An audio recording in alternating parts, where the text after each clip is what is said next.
வணக்கம் ஆனந்தி. அதாவது INX media பண மோசடி வழக்கு தொடர்பாக முன்னாள் மத்திய அமைச்சர் சிதம்பரத்தினுடைய மகன் கார்த்தி சிதம்பரத்திற்கு சொந்தமான 54 கோடி மதிப்புள்ள சொத்துக்களை 2018ஆம் ஆண்டு அமலாக்க இயக்குநரகமானது பறிமுதல் செய்து அதனை முடக்கியதாக தெரிவிக்கப்பட்டது.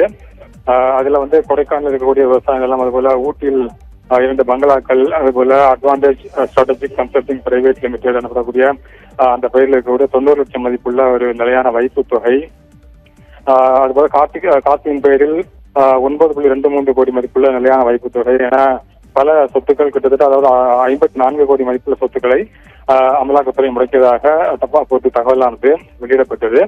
அதுதான் தற்பொழுது அதனைத்தான் தற்பொழுது உறுதி செய்திருக்கின்றது இந்த தீர்ப்பாயமானது. அதாவது அந்த 2018 அமலாக்கத்துறை முடக்கிய அந்த சொத்துக்கள் முடக்கப்பட்டதை மேல்முறையீடு PMLA மேல்முறையீட்டு தீர்ப்பாயமானது உறுதி செய்திருக்கின்றது. என்றால் பி. சிதம்பரம் மத்திய அமைச்சராக இருந்த பொழுதுதான் 2007ஆம் ஆண்டு அந்த ஐஎன்எக்ஸ் மீடியா அந்த மீடியாவுக்காக 305 கோடி ரூபாய் அளவுக்கு வெளிநாட்டு நிதியை பெற வேண்டும். அந்த நிதியை பெறுவதற்காக ஐஎன்எக்ஸ் மீடியாவிற்கு அந்நிய முதலீட்டு ஊக்குவிப்பு வாரியம் என்று ஒன்று இருக்கின்றது. ஃபாரின் இன்வெஸ்ட்மெண்ட் ப்ரொமோஷனல் போர்டு என்ற ஒன்று இருக்கின்றது.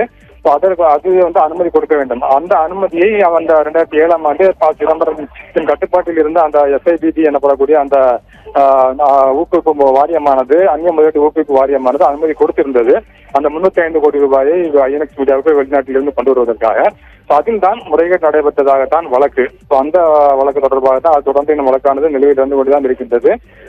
அந்த வழக்கு தொடர்பாகத்தான் கார்த்தி சிதம்பரம் தொடர்பான 54 கோடி மதிப்புள்ள சொத்துக்களை அமலாக்க இயக்குநரகமானது முடக்கியது. அந்த முடக்கமானது செல்லும் என்று தற்பொழுது இந்த PMLA மேல்முறையீட்டு தீர்ப்பாயமானது உறுதி செய்திருக்கின்றது. ஆனந்தி.